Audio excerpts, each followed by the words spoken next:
Greetings and bienvenue, Midnight Crew. Thank you for returning to this broadcast. And welcome to new viewers joining us for the first time. If you like a video, then feel free to subscribe.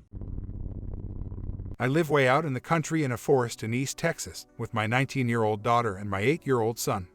My mother and my wife lived with us, but we lost my mother in August 2018 to liver failure, and then we lost my wife in November 2018 due to complications of stroke and pneumonia. So it's just us now. One night, not too long ago, we were coming back from town. It was about 10:30 p.m., and out where we live there are no streetlights. I had just passed the cemetery and was coming up to the railroad crossing that is about a quarter mile from the turnoff to our house. I was slowing down to cross the tracks. At my 1 o'clock position, I saw a man just standing there at the railroad crossing. He looked like he might have been anywhere from his early to late 20s. He was wearing a gray hoodie with a jean jacket and dark pants. He had shoulder-length dark hair. I thought it was an odd place to be standing, but what do I care about? As I crossed the tracks, my headlights hit him full on, and I was less than 10 feet from him. I could have sworn he did not have a face. No nose, no eyes, no mouth, no features at all, just a blank gray place where his face should be. I did a double take, but by that time I had passed him and it was dark. Surely, I must have imagined that. Surely. Then my daughter, who was in the passenger seat and even closer to him when we passed, turned to me as white as a sheet. She asks, "Did you see that guy at the railroad tracks? He didn't have a face." I don't know what to make of it. I certainly wasn't going to go back to investigate with my children in the car. When I got to our gate, you could make out the railroad crossing, but I could not see if someone was there. I made the sign of the cross, got out to open the gate, and kept a hand on my 9mm. Haven't seen it again since that night. We went to Gettysburg in 2002. It was early spring and fairly empty, but not by any means remote. I go to Spangler's Spring with my husband and we park about 3/4 of the way up the road to Culp's Hill. We see a small path, maybe 30 yards long, from behind the monuments. We're right up to the hilltop with the observation tower and take the shortcut. We've seen no other people or vehicles since arriving at Spangler's Spring, but it's like a Tuesday afternoon in the off-season, so no big deal. There's an old-school early 80s 10-speed leaning against the tower and we both admire it. We climb up and there's a guy in the far corner of the tower from the stairs with his back to us. Looks youngish and is wearing very retro clothes to match his bike. At first I'm admiring the view and taking some pics, but there's just a weird feeling here. Then I realize that the guy is always in a different place even though I never actually see him move. He's kind of always there in my peripheral vision, yet I don't see him walking. He's just suddenly in a different place than he was a second ago. And I can't really explain it, but it's almost like he's vibrating, like he's pure energy or something. This freaks me out, but I'm determined to prove my wild imagination wrong, so I turn into the tower interior to openly watch the guy. My husband is still taking scenic pics, but keeps turning around and I have no clue why or what he's looking at, but figured he saw a cool bird or something. We're across the tower from each other and he's not showing any indication of being freaked out, so I'm thinking it's just me. Now I'm watching the guy and I start to feel dizzy, almost faint. I'm trying to ignore it and pay attention because I swear this guy is changing places without actually moving. It gets even weirder now that I'm staring and I realize that I can't actually see his face, it's just a blur. Flesh-colored but no actual features, kind of like static jumping on a TV screen. My heart is racing and I feel severe vertigo suddenly, so I just want to get back down on the ground. These towers are high, so it's a long walk on narrow metal steps. My husband and I look at each other and just leave. We haven't spoken a word since we entered the tower. We head right over to the path back to the car and walk about halfway along before we both basically ask, "WTF just happened?" at the same time. He tells me that the guy had no face and it was freaking him out, but he couldn't stop looking at him. Yet from my perspective, my husband was always looking in a completely different direction from the guy. Other than that odd discrepancy, he describes everything I saw: jittery, jumping figure with no face seemingly to constantly change locations without moving. We're both at a complete loss and to this day have no idea what it was in that tower. I thought it could be a spirit, like maybe some poor kid fell or jumped there and was kind of stuck. Husband was sure it was an unholy demon. There are so many paranormal stories from there, but this was extremely bizarre even by Gettysburg standards and is still a mystery. This is one of the 2 encounters I have had with paranormal entities in my life. About 4 or 5 times I saw something that I could not even come close to explaining. When I was walking with my mother going from place to place, I would see people without faces. They looked totally normal otherwise, with clothing just like you and me. The only weird thing was the fact they had no face. Like fabric stretched over a softball would be the best description. I always dismissed them as my mind playing tricks on me, but as I grew older and became aware of what exists in our world, I realized that I had an encounter with a cryptid. What was especially strange is that no one around me even noticed these things existed. They were totally oblivious. It was like they weren't even there. Another odd thing was I could always tell they were looking at me too, even though they had no eyes to look at me in the first place. I was always extremely scared whenever I saw one. A feeling of fear and dread always accompanied a sighting. But my mind filed it away as a figment of my imagination to avoid me becoming psychologically damaged, I think. Does anyone have any idea what the hell those things were? I am at a loss here. My friend Dee and I were both insomniacs, so we would spend a lot of time driving around at night listening to radio shows like Art Bell. We liked to go up into the forest roads around our town, Okanagan Valley, British Columbia, Canada. One night we were up in the hills, probably 5 miles from the nearest house. We come around a blind corner and there is an old lady walking on the side of the road. She was wearing a long coat and a hood or shawl. We both muttered something like what the D laughed and said, "Should we stop?" He slowed down the car, about to ask if she was okay, lost, needed a lift, etc. But as we got close, we noticed she had no face. It looked like she had a big gray hole where her face should be. No details of features. Just a gray void. We were basically speechless and just slowly rolled by her. I watched her in the rear view mirror as we turned a corner. We couldn't think of any explanation why someone would be out there at 2 to 3 a.m. We both saw the same lack of facial features. This happened recently around 2 p.m. So, I'm on my way to pick up my kiddo from school, but I got there a little early and didn't want to be the first person in the pickup line. Social anxiety. I passed the school to kill some time and decided to check out this little park that I've always wanted to visit. It's a small historical park with a river and a 19th century gristmill. There's a paved walking trail and one bathroom, nothing fancy. So, I pull into the parking lot and there are only 2 cars there, a new, white BMW sedan and an older gold Honda. I park in front of the Honda on the other side of the lot and our cars are facing the same direction. Anyways, I am a real paranoid Patty and glance into the cars and they are both empty. So I go about my way and check out the park. I walk along the path and there is a small waterfall and then after that you get to the gristmill. Really cool building. So I kill enough time and head back to my car. I get about 15 feet from my car and smell an intense dead animal smell. I've had a hefty handful of paranormal experiences and instantly feel uneasy. I quickly get into my car and look into my rearview mirror to start reversing. In the rear view I saw inside the Honda and I instantly freaked because in the back seat I saw a faceless woman with long brown, disheveled hair. Faceless as in hollow and all black with no features. And her hair looked like it had matted with twigs. I'm spooked and keep my eyes on the figure as I head out. Then its head turned and its gaze followed me the whole ride out. We saw something we can't explain. About a year ago, I was out back with my family. It was around 8 p.m. and the sun was setting.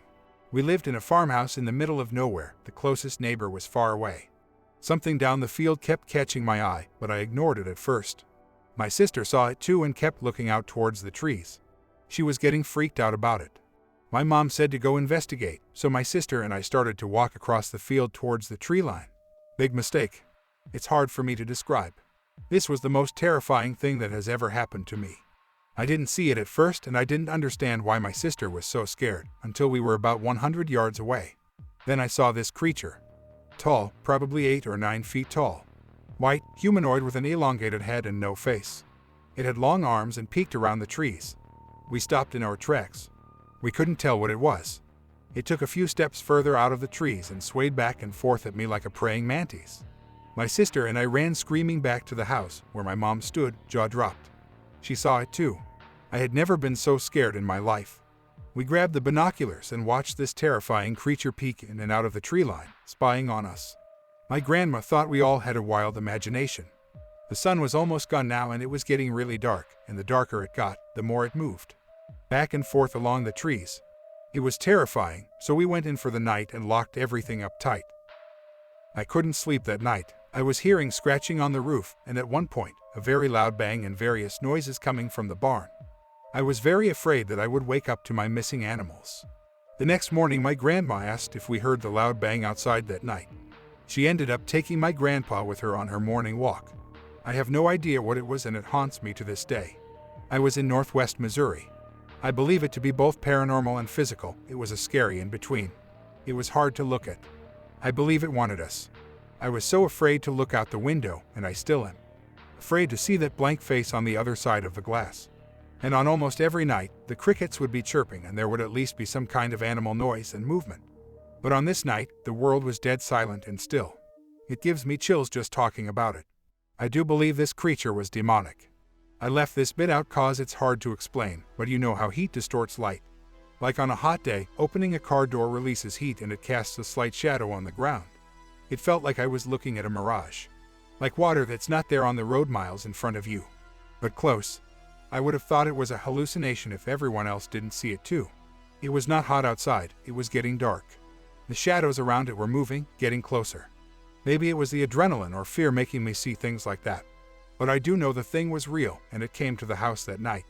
We could hear it outside and on the tin roof.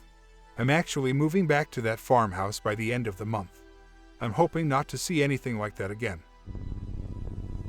When I was in my late 20s living in a suburb of Los Angeles, I was driving alone towards a shopping center near my home. It was about 2:30 on a weekend afternoon. And, as usual, I saw people, adults, walking on the sidewalk and happened to be looking on the left. There was a couple walking together and other people walking individually. About every other person's face that I saw was smooth. They were flesh-colored, but the face absolutely had no features. I thought that I had to be losing my mind. I braked instantly and turned my head to be able to see more clearly, and again, I saw that there were people who had faces and those who didn't. I've never seen that again and pretty much kept it to myself until one day my sister and I were talking about strange things that we had seen over our lifetime. And my sister tells me the story of when she and her husband had first got married and had become very involved in the Christian church that they went to. They had left church one Sunday evening and had gone into a nearby McDonald's that was always quite busy. They had taken a seat in one of the booths. Her husband excused himself to use the men's room. My sister sat alone waiting for him to return. When all of a sudden this man in a dark raincoat came up to their table and stood there, and when my sister looked up into his face, his head was shaking abnormally fast from side to side. So fast that she could barely make out his features. But she could see that there were no facial features, there was no nose, no eyes or mouth. She said that about the same time her husband was on his way back to the table, and as he was walking up, he saw the terror on his wife's face and he yelled at the man and asked him, "What are you doing? Get away from my table. Get away from my wife." The man turned so fast and hurriedly walked away and out the doors of the restaurant. I had never told anyone about my seeing the people on the sidewalk that day that had no facial features. And I was so amazed that my sister had her own experience with seeing one. So, I then told her what I had seen. My sister's husband told her that he feels that sometimes some of us are able to see others through spiritual eyes, and that our spirits, our souls, are able to see demonic beings that are walking among us. And that made a lot of sense to me. I think that we each have the ability to see evil spirits that are among us, but it is on very rare occasions that the ability is tapped into. Or perhaps, it's that God prevents us from seeing them because they are so frightening, and for us to see them would be too much. I had no idea that there were so many other cases out there where others have seen the same thing. Finding this video amazed me and gave me chills to know that what I saw wasn't a hallucination. And that I'm not crazy. My story goes back to 1975. My girlfriend and I were driving back to Idaho where I was going to school. We were headed towards Yellowstone Park and the Montana East Gate in a little yellow Volkswagen. It was around midnight and it was kinda snowing, and picture a 2-lane road with tall trees and no moon or nothing. Just our headlights and the snow is falling. All of a sudden there was this figure I saw walking right in the center of the road, walking the same direction as me. In other words, her back was to me. It was a woman. At first I noticed her and I told my girlfriend, "Do you see what I see? A girl walking out here at midnight. It's probably about 30 degrees out." The closer we got, the more detail I could make out.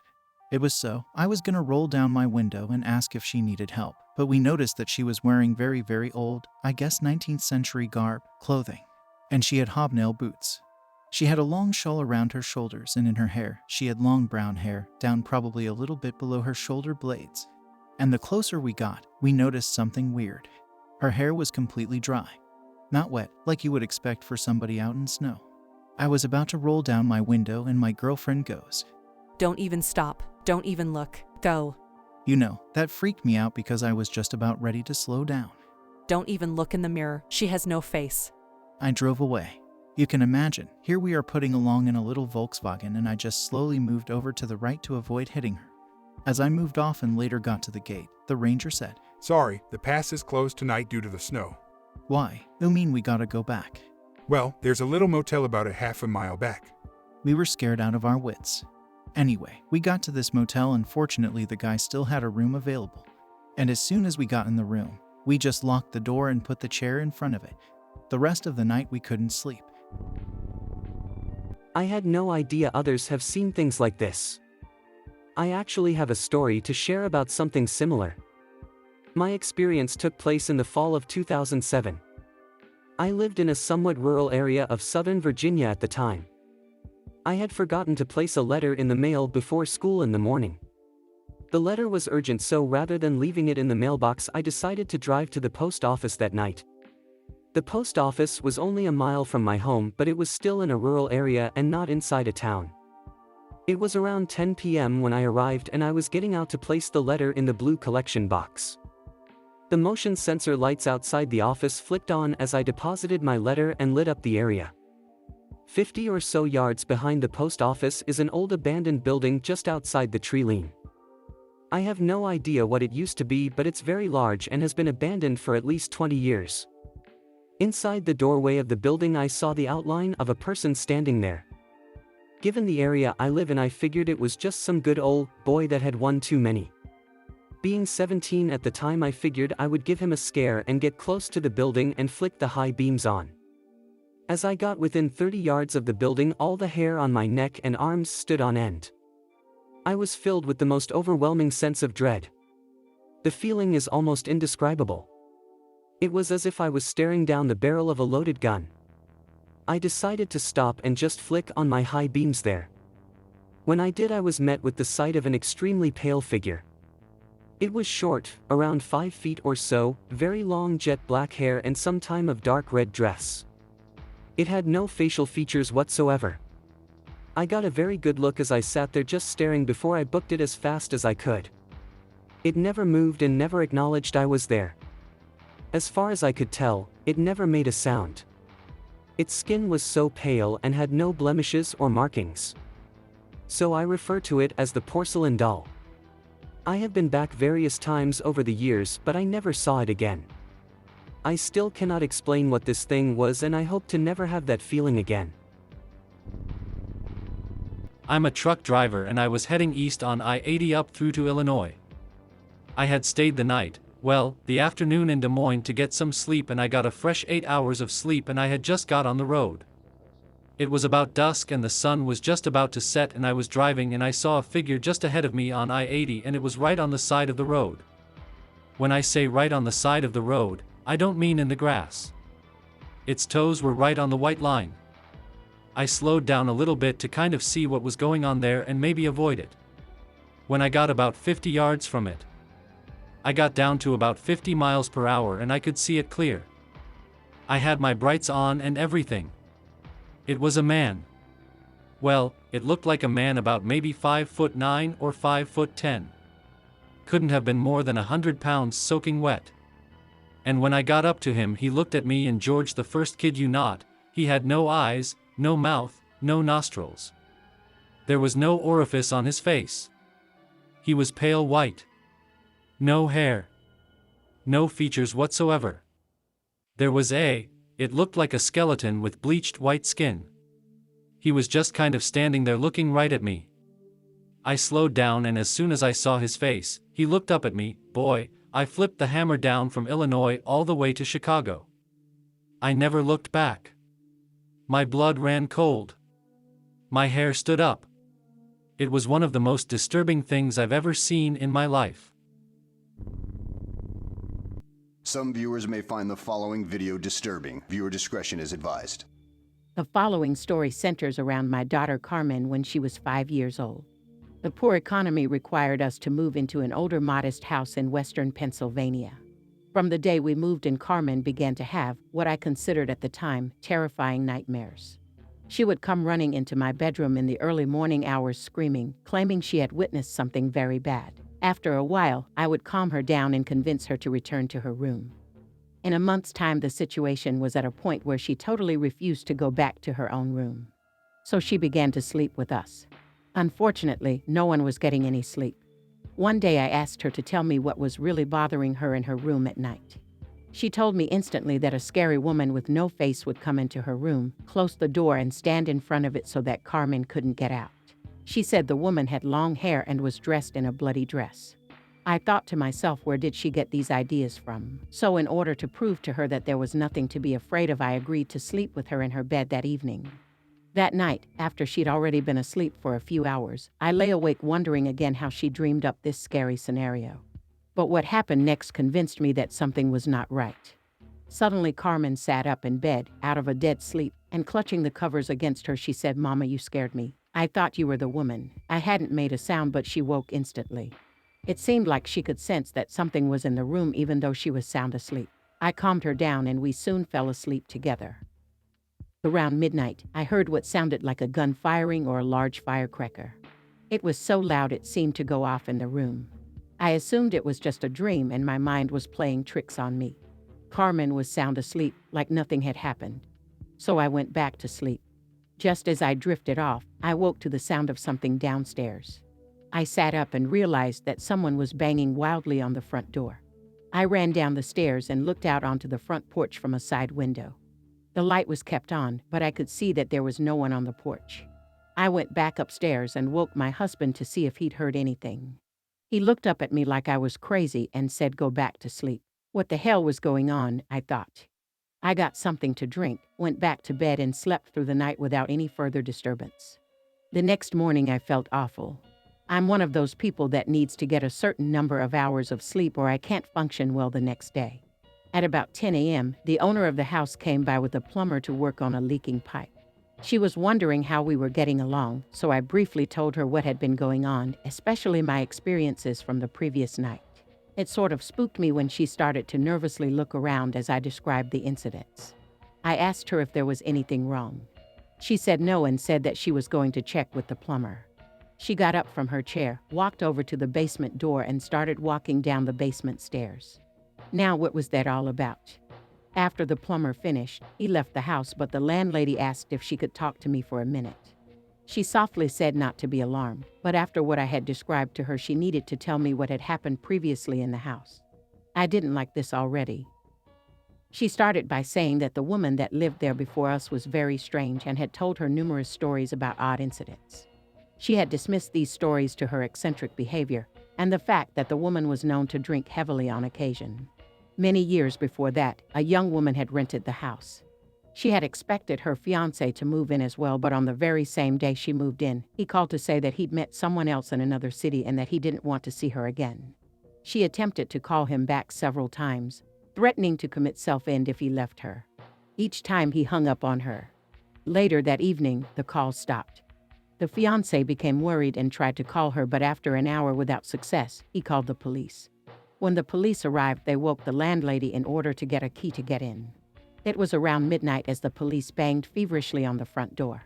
The same time I heard banging on our front door. When they got no reaction, they let themselves in, only to find the young woman in the room that Carmen now slept in. She lay dead by the door after she had shot herself under the chin. She had used a large caliber handgun and the gunshot had completely disfigured her face. This had to be the loud noise I heard while in Carmen's room. There was a dark stain on the hardwood floor by the door, but I never gave it a second thought. I asked the landlady about it and she admitted to me that it was blood and that they had never been able to completely remove it. I assume it's possible that this young woman had been visiting my child that night. We didn't wait to find out. We moved out shortly after. I hope that you enjoyed tonight's broadcast.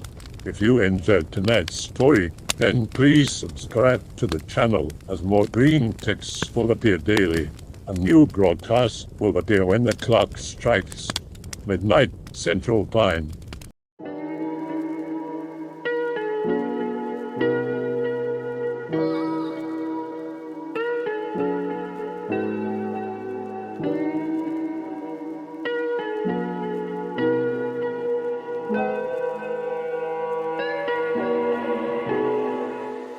Remember to check out the Odyssey page in the description for a second archive of the channel's videos.